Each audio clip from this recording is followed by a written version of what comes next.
I read a bit of Quran and I just asked them, but you shouldn't drink actually. And you shouldn't smoke really actually because it hurts you. Stuff like that, little things. And they were just sort of like laughing, okay, why you're preaching to us. And I tried to fix Muslims, but I ended up fixing myself.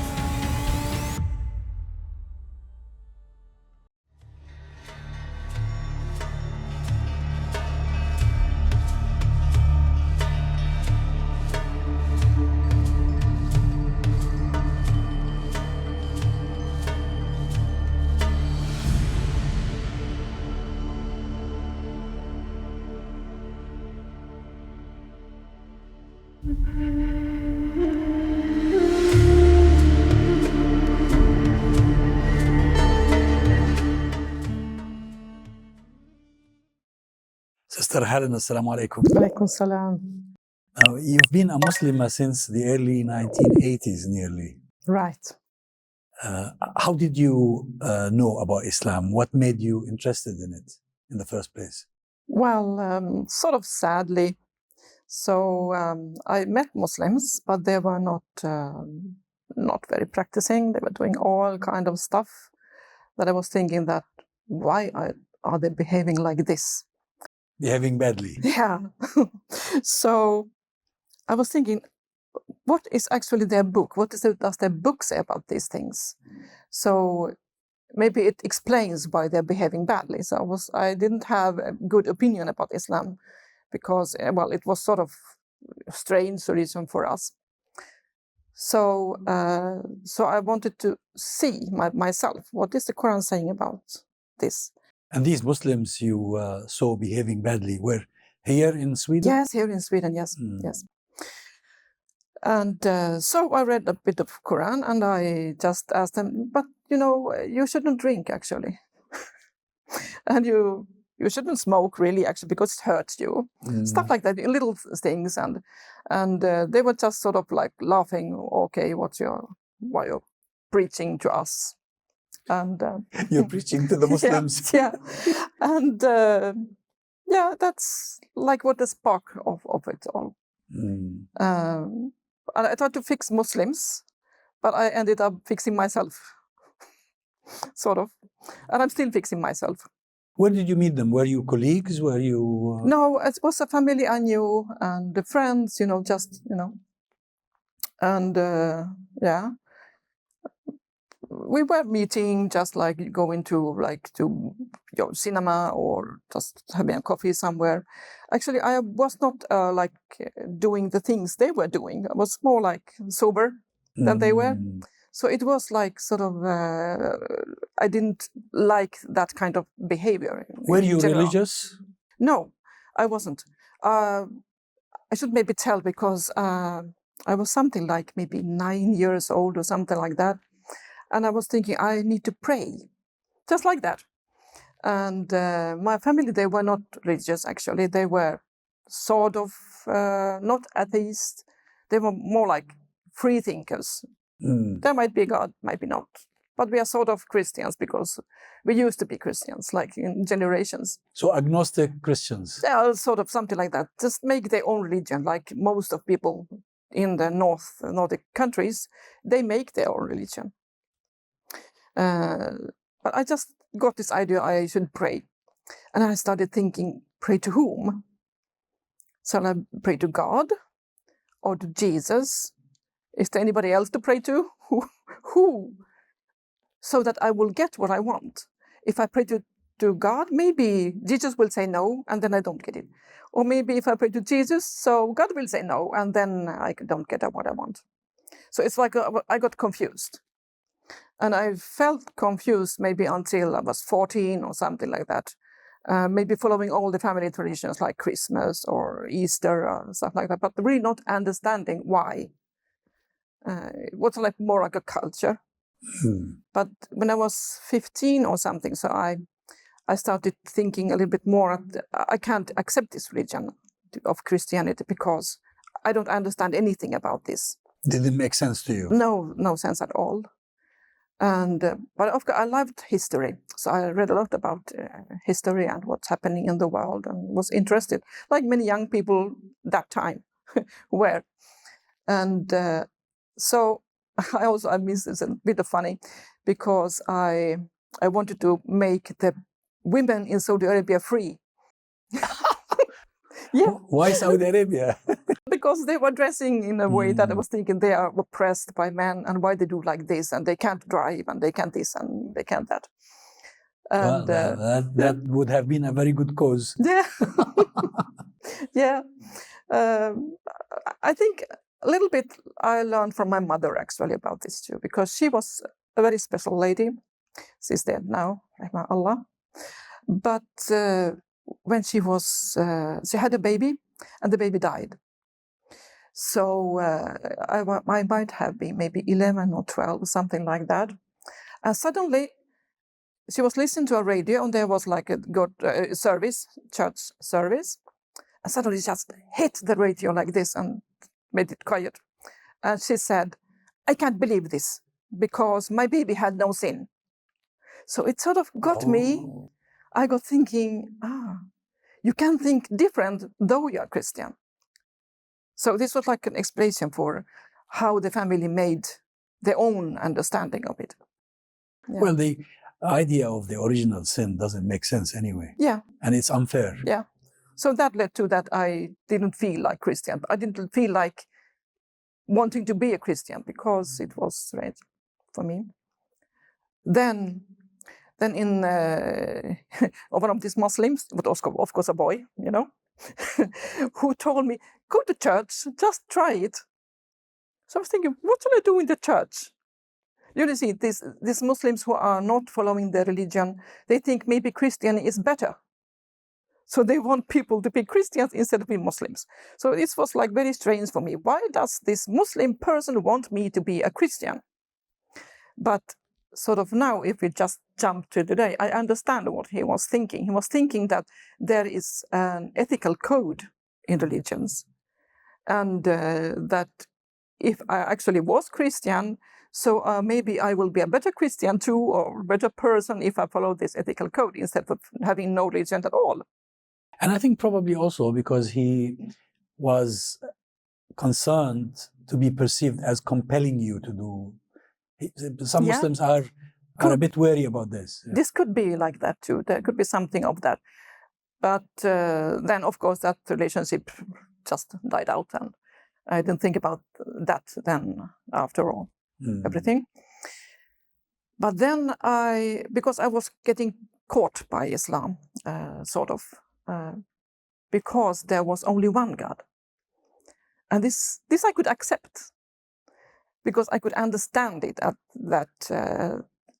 that Jesus didn't need to die because of me, because of, those experiences, or some words from my mother, for example, the original sin, for example. And then I felt that this is a good thing. So if I can accept this thing, but the rest of it, I don't accept it. So I was cherry picking in Islam. And then, okay, I need to learn more about this, because little by little, I learned more and more. And I was suddenly understanding I'm picking everything. So it was not anymore like cherry picking, it was like taking the cake. How did you learn about Islam? Did you do it yourself, reading? Oh, well, by myself in the beginning, just reading.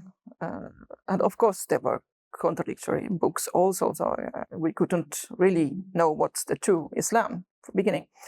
But I was very interested in the social matters and justice and things like that.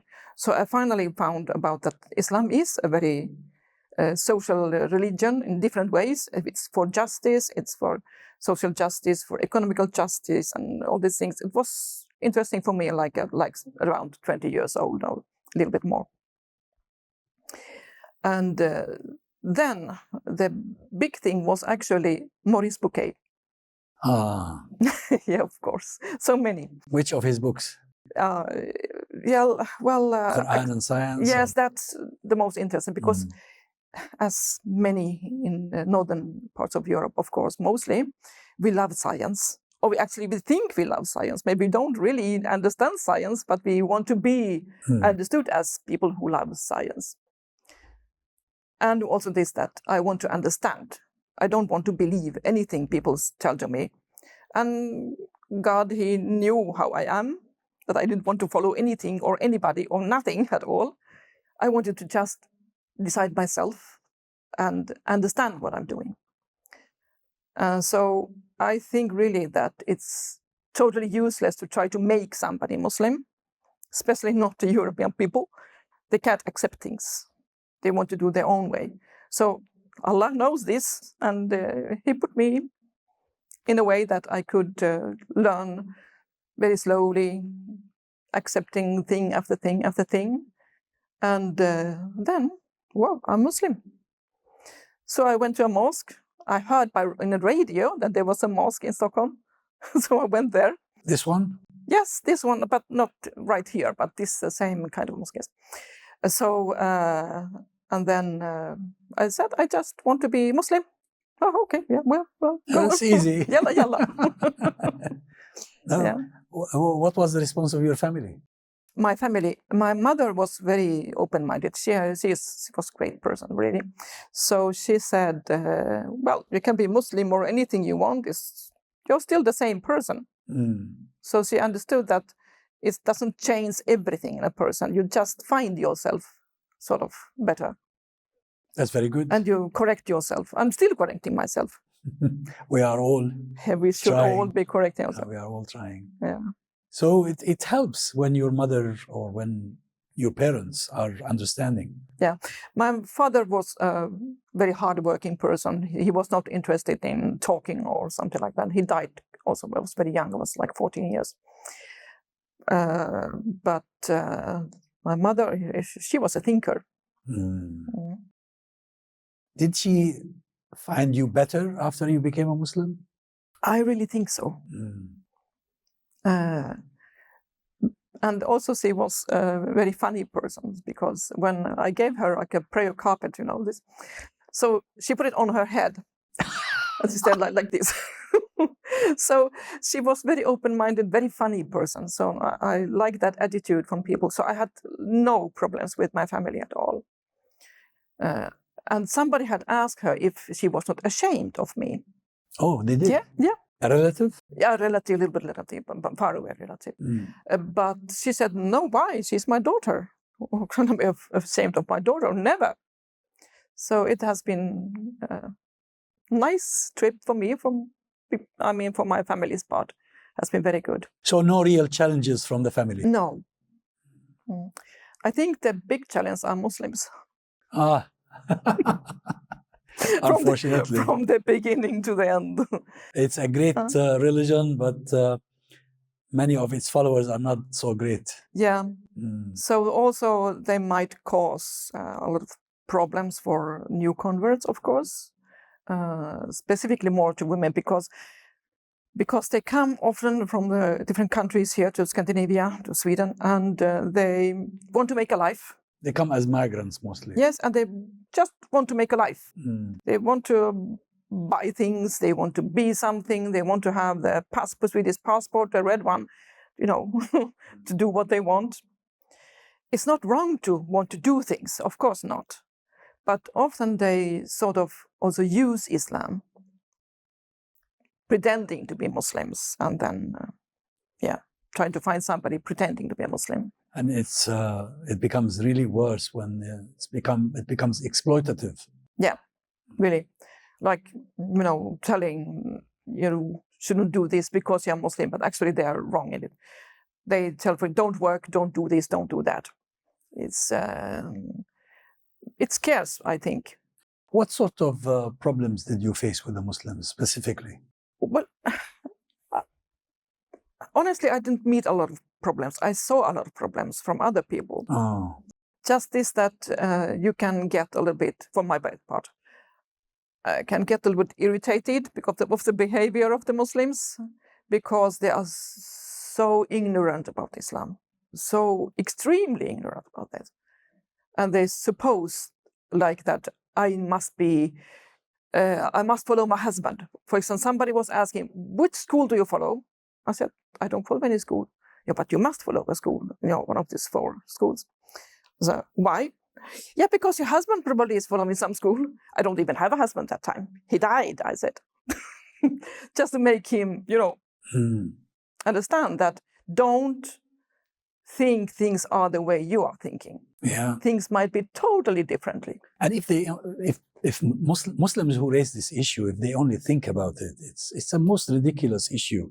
Yeah. Because which school did the Prophet belong to? Right. Was he a Hanafi? Was he a Maliki? Right. Was he a Shafi'i? Yeah, Was he a Hanbali? It's ridiculous, isn't it? Yes. Yeah, Really.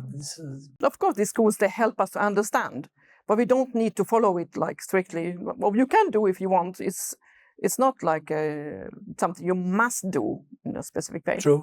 Historically, it was a matter of choice. Yeah.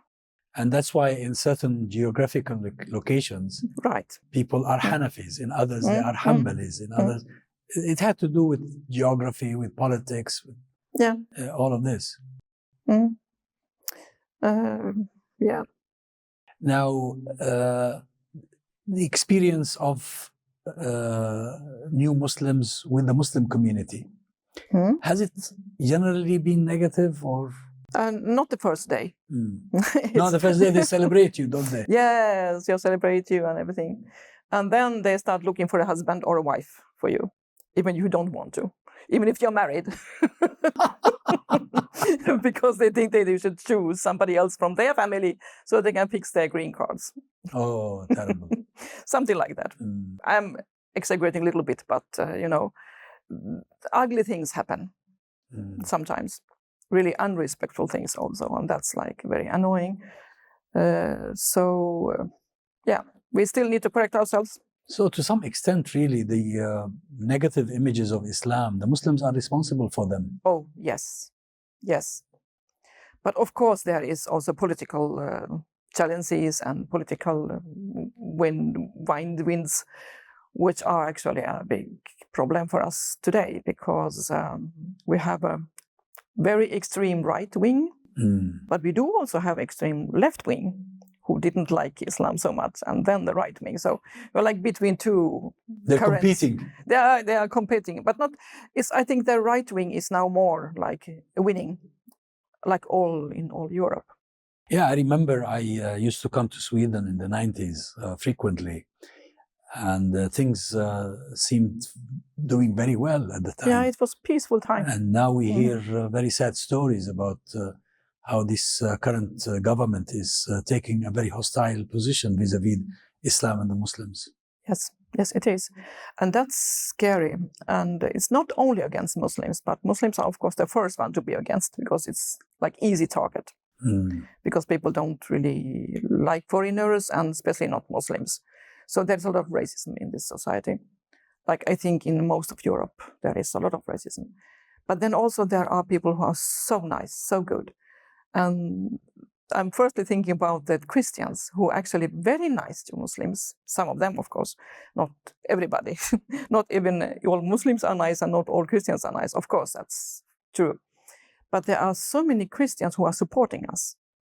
And that's really nice. I was talking to a brother yesterday, and he was telling me that the alliance that remains today between the Muslims and others in Sweden is the alliance with the churches and the religious people. Yes. The Christian religious people.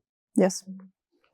And also they want to have peace in the world. They want to have things we want also. So we are very much agreeing in the ethics. Not in the, understanding of God, but the ethics are very, very similar. And it's a very peaceful feeling to meet them. And we do love each other. Really, we do love each other. I think that's why in Islam, the Christians and the Jews are designated as people of the book. Yeah. Because of the common ground. There's so big common ground. Yeah. Despite the political hostilities. Yeah. People can agree on. Always thinking about, talking about extremism. How can we have extremism? We just want to live like normal people. And I think all people, they are just wanting to live their life in a peaceful way. And then there are people, of course, who are suffering a lot. who, well, people are maybe thinking they are suffering so much, you must help somehow. Either it's like humanitarian help or something, other kind of a help. But I think that the only way for us here in Europe, especially, is to be very good friends with the original people. I mean, the Christians or the atheists or whatever religion they have. There is no other way. No other way. And they also, we can be an example for other countries. Because that, for example, year 2015, when we got a lot of foreigners coming here. So, from Syria mostly, right? Syria, yes, a lot of from Syria at that time. But also other, Iraq was still coming there. And they sort of met here. And we could cooperate between the mosques, not only this mosque, many mosques, and churches, and help each other. So it was like an example of peaceful living together. So this is something we have done well, I think, in Europe, to show a model how to live together in a peaceful way. And I think it's the only way to combat right-wing extremism. Yes. But also we must not forget that also Muslims have been living peacefully with Christians. But it's some other kind of politics or colonialism which had changed the situation. So that injustice in general. Definitely, even the Jews. I mean, the Jews lived in Muslim lands for centuries. Mm. Only when Zionism came that the problem started becoming an obstacle in the way of harmonious coexistence. Yeah. For example, my mother-in-law, her best friend was a Jewish, just living on the other side of the street. And they were like always together. Mm. Are you married to an Arab? Yes, yes. Mm-hmm. Now, what about reverts and their needs in the Swedish society? Do you have special organizations taking care of them? Do you have projects for this? Because I've seen in some European countries, some groups came together in order to address what they believe an issue that is not sufficiently addressed by mainstream Muslim society. We do have this kind of networks or organizations supporting each other, but I feel that it's not very popular these days. I think people, they are busy with their own lives, own problems, so they don't have the time and engagement maybe to be in this. It used to be much more, like in the 80s, 90s, there was a lot of activities going on. But the mosques they do arrange activities, of course, for them. But I think there should be, and some mosque, for this mosque, for example, I understand they let the reverts do their own things also, and that's very good. But there are also sort of free networks. And there is something called Muslim Women Network, and there is other networks for reverts who are not connected to any mosque. They just collect everybody who want to be there. And also that sometimes these networks, they are connecting people who have been Muslims since birth, or those who are born here, and also reverts. And I think it's maybe even better that there are different kinds of networks, because it helps us to be stronger together, because we can help each other somehow. And you can have different, varied levels of cooperation and assistance. Yes, yeah. Now, how about the conversion to Islam? Is it rising, or is it at a standstill because of the current climate? How is it? How do you find it? Are people impressed by Islam, or are they afraid of Islam? I think there is both, of course. But strangely enough, I think that when they talk badly about us, then more people, they think about us. And then there becomes more Muslims. Something like when I became Muslim. I became Muslim because I didn't like Muslims that time, sort of. That's why they say in the media, there is no such thing as bad publicity. All publicity is good publicity. Yeah. It's just that because there's so much pressure on the Muslims nowadays that one wonders whether Islam is still having a fair chance of being seen by society as a whole. How is the media treating you, for instance? Depends on who you are. If you're like a Ramadan Muslim, then you are nice. If you don't have any opinions, then you are nice. Just keep quiet and show your good food. This is a good Muslim. Bring in, specific foods and keeping quiet. That's a good Muslim, right? Apolitical. Apolitical, yes. Don't talk about justice. And but I think somehow I'm saying that we might see more difficult situation than we have today. Oh, I think so. Yes. you expect things to become worse? I am expecting it to get much worse. But somebody said, difficult times make strong people. Good times makes weak people. So we have to accept what is happening in the world, of course, because we see that people, they are voting for extremists, for example, this right-wing extremists especially. And they will probably get in the power, like in the most of the Europe, like they have done in US also. And but people will get tired. And I meet so often people who are really, really understanding. But sadly, I see that many young people, they are not interested about these things. They just, forget about thinking about the other. But many older people, I just met yesterday, maybe 200 pensioners. And they're all very, very keen on justice. So maybe this is from the 70s or 80s. It's still going on strong, sort of.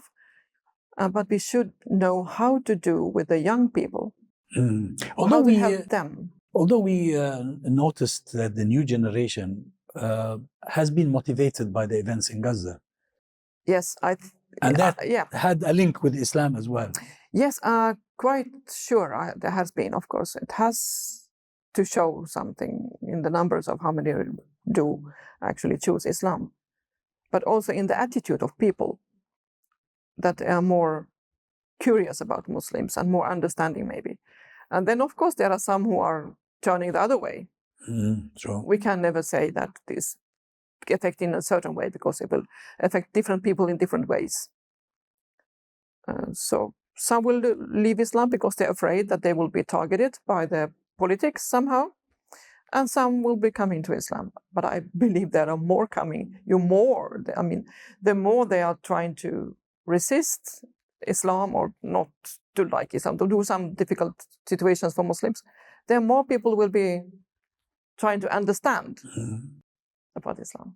Well, that's the thing about Islam. It's Allah's deen, and Allah took it upon himself to preserve it. Yes. So no matter how many obstacles people erect in its way, Allah has his own ways. Yes. Even with difficult people. True. Well, Sister Heleina, it's been really a pleasure talking to you. And I'm grateful that you've made the time and have come to see me, especially in a weather like this in Stockholm. It's quite cold nowadays. I love this weather. Well, it is. But if you can cope with the cold, it is a nice weather. No, but it's so much better with snow than rain.